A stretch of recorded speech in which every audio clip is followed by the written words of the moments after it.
अस्सलाम वालेकुम, good morning. आप सबका मेरे चैनल पर वापस से स्वागत है। तो गोल्ड $1950 के नीचे बंद हुआ है। लास्ट वीक हमारा पोजीशन सिग्नल भी था गोल्ड के अंदर 1958 पे, जो हमने 1936 पे बुक किया। आई वॉज एक्सपेक्टिंग कि गोल्ड के अंदर थोड़ी सी और क्रैश आएगी, बट जिस तरीके से पॉजिटिव डेटा गोल्ड प्राइसेस को सपोर्ट करता रहा, उस तरीके से गोल्ड ऊपर आता रहा। आई वॉज एक्सपेक्टिंग कि इस बार जिस तरीके से गोल्ड ने ब्रेकआउट दिया, 1950 के नीचे की क्लोजिंग भी हो गई थी, पोजिशनल सिग्नल्स के बाद 1930 तक गोल्ड प्राइसेस चले भी गए थे, लेकिन ऐसा नहीं हुआ और वापस से गोल्ड 1950 की तरफ आ गया बिकॉज ऑफ पॉजिटिव डेटा। काफ़ी सपोर्ट मिल रही है गोल्ड प्राइसेस को डेटा से। डेटा ने काफ़ी गोल्ड प्राइसेस को होल्ड करके रखा है और उसको गिरने नहीं दे रहे हैं। अब 1950 के आसपास की क्लोजिंग तो हो गई है। अगले हफ्ते अगेन बहुत सारे डेटा हैं जो एक ट्रेंड डिसाइड कर सकते हैं कि गोल्ड प्राइसेस $1900 जाएंगे कि $2000 जाएंगे, बिकॉज दोनों टारगेट आने के लिए $50 का ही डिफरेंस है। 1946-47 के आसपास की क्लोजिंग हुई है, तो मोरलेस $50 का ही है। चार्ट पे हमारे तो वीक जोन में गोल्ड प्राइसेस जा चुके हैं बिकॉज हमारा पोजिशनल सिग्नल ट्रिगर हो गया था, आपको पता चल गया होगा। तो अब गोल्ड प्राइसेस को पॉजिटिव जोन में जाने के लिए हमारा रेजिस्टेंस ब्रीच करना पड़ेगा। अब फेडरल रिजर्व ने एक रेट तो बढ़ा दिया है। अब एक सवाल ये है कि फेडरल रिजर्व इस साल कितने और रेट बढ़ाएगा।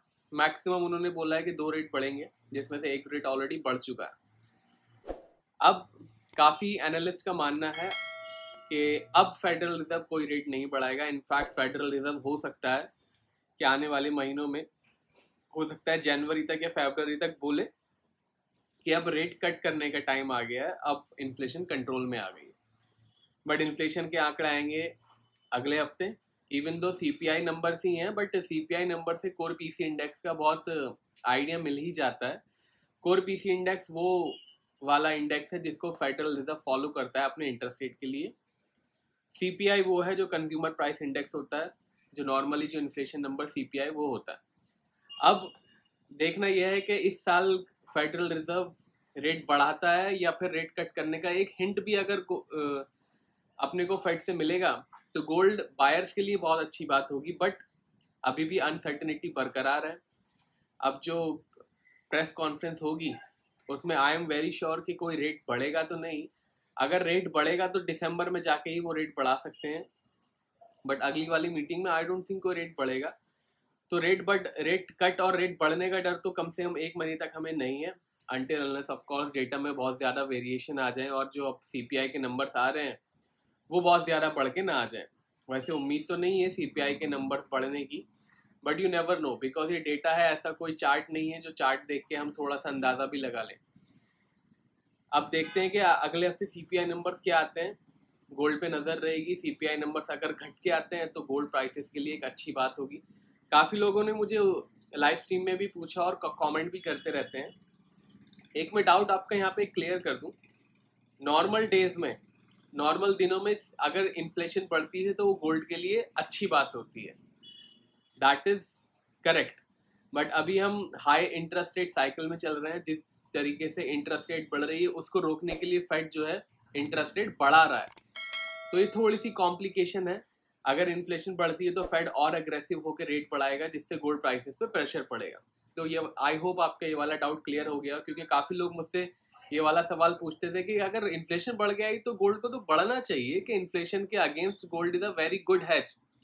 एब्सोल्युटली नॉर्मल टाइम्स में, but these are not normal times. We are in very high interest rate market. In fact अभी कुछ थोड़ी देर पहले मैं पढ़ रहा था कि जो इंटरेस्ट रेट का जो बास्केट है, जो ईएमआई आती है घर पे यूएस में, वो 22 से 23 साल के हाई पे चल रही है। और तकरीबन जो एक नॉर्मल 50 से 51% के आसपास की ईएमआई जो होती है नॉर्मल मंथली इनकम के एक हिस्सा जो होता है, जैसे अगर आपकी 100 रुपये इनकम है तो 50 रुपये मैक्सिमम ईएमआई होनी चाहिए आपकी, वो अब इंटरेस्ट रेट की वजह से 67 to 70% तक हो गई है एक नॉर्मल मीडियन अमेरिकन होम के अंदर। तो ये थोड़े से फैक्टर हैं। थोड़े से ये वाले फैक्टर को गैदर करके इसको भी वीडियो में हम डाल देंगे इंशाल्लाह। बट अभी थोड़े थोड़े पॉइंट है जो मैं आपको बताता चल रहा हूँ, बिकॉज आने वाले दिनों में अगर रिसेशन होता है तो आपके दिमाग में रहेगा कि मीडियन इनकम की जो ईएमआई है वो बढ़ गई है और डेलिक्वेंसीज का भी मैंने आपको ऑलरेडी टेलीग्राम और ट्विटर पे बता दिया था कि क्रेडिट कार्ड की डेलिक्वेंसीज भी बढ़ रही हैं। इनफैक्ट जो 2020 से भी ज़्यादा डेलिक्वेंसीज क्रेडिट कार्ड में हो गई हैं। तो आई होप आप मुझे टेलीग्राम और ट्विटर पे फॉलो करते हो। और ध्यान रखिएगा, टेलीग्राम पे मेरे नाम से बहुत सारे फेक चैनल्स हैं। मैं टेलीग्राम पे सिर्फ न्यूज़ और डेटा अपडेट करता हूँ और कुछ अपडेट नहीं करता हूँ। तो चलिए चार्ट्स पे चलते हैं, देखते हैं आने वाले हफ्तों में क्या क्या मेजर अपडेट हो सकते हैं। चार्ट पे चलते हैं, देखते हैं आने वाले हफ्तों में गोल्ड, सिल्वर और क्रूड ऑयल का क्या क्या लेवल्स रहेगा। अगर आपने चैनल को सब्सक्राइब नहीं किया है तो कर लीजिएगा, ऑलरेडी सब्सक्राइब है तो बहुत अच्छी बात है, लाइक करके वीडियो आगे बढ़ाइएगा। चलिए चलते हैं चार्ट्स पे।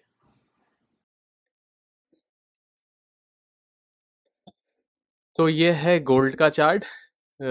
अच्छी एक शुरुआत हुई थी गोल्ड प्राइसेस की $1960 के आसपास से मंडे को। फिर गोल्ड ने तकरीबन फ्राइडे को ही सबसे ज़्यादा लोगों का जो है लेवल दिखाया था 1925 से 26 तक के आसपास का।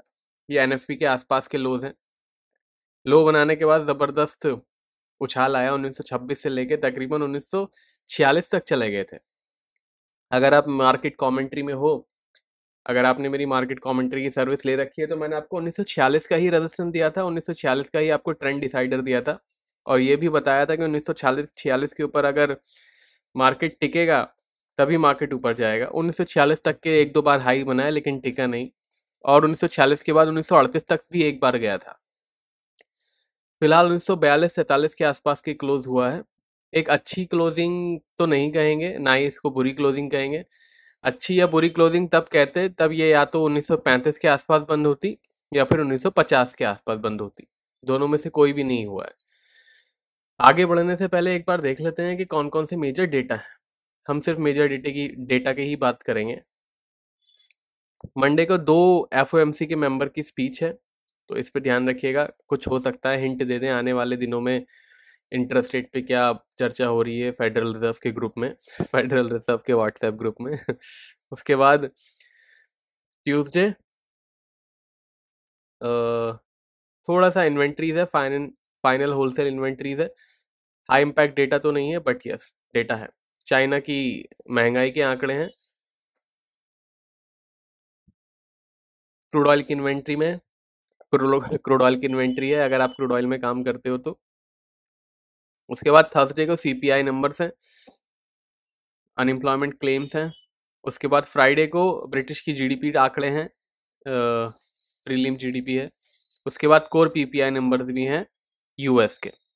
तो ये मेजर डेटा हैं जो अगले हफ्ते गोल्ड प्राइसेस को इम्पैक्ट कर सकते हैं। अब गोल्ड प्राइसेस के अंदर क्या है कि गोल्ड प्राइसेस थोड़ा सा अभी भी इतना ज़्यादा रेंज उसके अंदर दिख नहीं रहा है। ज़रूर डेटा के आसपास फड़फड़ाता है और ऊपर नीचे हो जाता है, बट जिस तरीके से मार्केट में हलचल हो रही है बाकी मार्केट में, आप एक क्रूड ऑयल का चार्ट देखोगे तो आपको कितना ज़बरदस्त आपको ये मूवमेंट देखने को मिलेगा। बट बाकी गोल्ड के अंदर उतने ज़्यादा मूवमेंट्स नहीं है। डॉलर में भी आप ये देखोगे तो कितना अच्छा मूवमेंट हुआ है। फ्राइडे को खुला था 101.70 पे, 102.85 तक चला गया था। तो जिस तरीके से मूवमेंट होनी चाहिए गोल्ड प्राइसेस के अंदर उस तरीके से हो नहीं रहा है। कभी ऐसा हो रहा है कि गोल्ड बिल्कुल स्टेबल रह रहा है जब डॉलर इंडेक्स ऊपर जा रहा है, कभी ऐसा भी हो रहा है कि नीचे जा रहा है तब भी गोल्ड प्राइसेस पे कोई फर्क नहीं पड़ रहा है। तो गोल्ड बायर्स या गोल्ड सेलर जो हैं वो अभी भी वेट कर रहे हैं थोड़े से और क्लियर सिग्नल का। थोड़े से और क्लियर सिग्नल फेडरल रिजर्व की तरफ से आ जाएं तो शायद कुछ मूवमेंट दिखाई दे। बट जब तक कोई भी क्लियर सिग्नल नहीं आएगा कि इंटरेस्ट रेट इस साल बढ़ रहे हैं कि नहीं बढ़ रहे हैं, या फिर रेट कट पे कोई न्यूज़ आ जाए या कुछ हिंट भी मिल जाए गोल्ड प्राइसेस को, तो या तो वो नीचे गिर जाए 1800 पे या फिर 2000 के ऊपर चला जाए। अभी भी गोल्ड एक कंफ्यूज स्टेट में है। अब लेट्स सी कब तक कंफ्यूज स्टेट में रहता है। बाकी डेली के वीडियो तो आपको मिलते ही रहेंगे, तो मेक श्योर आपने जो है चैनल सब्सक्राइब करके रखा है ताकि आपको रोज़ के नोटिफिकेशन आ जाए। अभी 1942 के आसपास बंद हुआ है। आज अगले वीक का रेजिस्टेंस और सपोर्ट क्या है, चलिए फटाफट देख लेते हैं। अगले हफ्ते का गोल्ड का रेजिस्टेंस है $1990 का। $1990 के ऊपर जाके अगर क्लोजिंग देता है, ध्यान रखिएगा ये क्लोजिंग वाला ये लेवल्स हैं, अगर इसके ऊपर क्लोजिंग होती है तो 2020 और 2050 तक जा सकता है। 1915 का सपोर्ट है 1915 का, इसके नीचे जाके अगर क्लोजिंग दे देता है तो 1890 और 1850 की तरफ गोल्ड प्राइसेस जा सकते हैं। फिलहाल गोल्ड जो है वीक जोन में है तो रखिएगा ख्याल। सिल्वर पे आते हैं। यह है सिल्वर। सिल्वर मंडे शुरू हुई थी $24.27 के आसपास। फ्राइडे आते आते $23.20 तक के लोज बने, बट थोड़ी सी ऊपर जाके क्लोज हुई है। आप देखोगे तो Monday, Tuesday, Wednesday, Thursday, Friday, 5 में से 3 दिन रेड में है, और बेयरली ये फ्राइडे को, मंडे मेरा मतलब है फ्राइडे को थोड़ा सा एक डेटा की वजह से ऊपर जा पाई है। बट अब देखते हैं कि $23.62 से कहाँ जा सकती है। अगले हफ्ते का लेवल क्या है, अगले हफ्ते का सपोर्ट रेजिस्टेंस क्या है, देख लेते हैं। $24.30। जी हाँ, ये है इसका रेजिस्टेंस। इसके ऊपर जाके अगर क्लोजिंग देता है तो फिर $25 और $26 वापस जा सकता है। सपोर्ट है $23 का, $23। इसके नीचे जाके अगर क्लोजिंग हो जाती है तो फिर $22 और $21 की तरफ सिल्वर जा सकता है। फिलहाल सिल्वर वीक जोन में है, तो रखिएगा ख्याल। क्रूड ऑयल पे आते हैं। ये मस्त मौला भागे जा रहा है, भागे जा रहा है, भागे जा रहा है। अगर आपको याद हो, आपने मेरे वीडियो देख रहे हो, तो 75 या $76 से पॉजिटिव जोन में हमारे चार्ट पे अभी भी भाग रहा है, और भागने की ज़रूरत है इसे। काफ़ी इसके अंदर क्रैश आया है। अभी 82-50 के आसपास की क्लोजिंग दी है, नो डाउट पॉजिटिव जोन में है। तो रेजिस्टेंस सपोर्ट क्या है क्रूड ऑयल का इस हफ्ते, चलिए देख लेते हैं। $74 का सपोर्ट है, $74 का। इसके नीचे जाके अगर सस्टेन होता है तो फिर $70 की तरफ जा सकता है। 87-50 बहुत ही इंपॉर्टेंट एक रेजिस्टेंस है। इसके ऊपर जाके अगर क्लोजिंग दे देता है तो फिर $90 और $95 की तरफ गोल्ड कह रहा हूँ, ब्लैक गोल्ड तो कह ही सकते हैं इसे, क्रूड ऑयल $90 और $95 की तरफ जा सकता है। फिलहाल क्रूड ऑयल जो है पॉजिटिव जोन में है, तो रखिएगा ख्याल। बाकी पेड सिग्नल्स की जानकारी और मार्केट कमेंट्री की जानकारी के लिए आप मेरी वेबसाइट पे जा सकते हैं, लिंक्स डिस्क्रिप्शन के अंदर है। लाइव डेटा और ब्रेकिंग न्यूज़ का अपडेट टेलीग्राम और ट्विटर पे आता है, दोनों का लिंक आपको स्क्रीन पे दिख रहा होगा, डिस्क्रिप्शन में भी अवेलेबल है। ध्यान रखिएगा, टेलीग्राम पे मेरे नाम से बहुत ज़्यादा फेक चैनल हैं, तो प्लीज़ जेन्युइन वाला ही ज्वाइन कीजिएगा। अगर आपको ऐसा लग रहा है कि डेटा और लाइव न्यूज़ के अलावा कुछ टेलीग्राम पे आ रहा है, तो मोस्ट प्रोबेबली आपने फेक चैनल ज्वाइन कर लिया है। तो प्लीज़ ध्यान रखिएगा, अगर आपने टेलीग्राम, आपको लग रहा है फेक चैनल ज्वाइन कर लिया है, तो मेक श्योर आप मुझे ट्विटर पे भी फॉलो कर लो, ताकि आपको मोस्ट ऑफ द टाइम वही नोटिफिकेशन मिले जो टेलीग्राम पे आता है, बिकॉज दोनों जगह मैं सेम ही अपडेट देता हूँ। अब मिलेंगे मंडे को, तब तक के लिए टेक केयर, बाय बाय।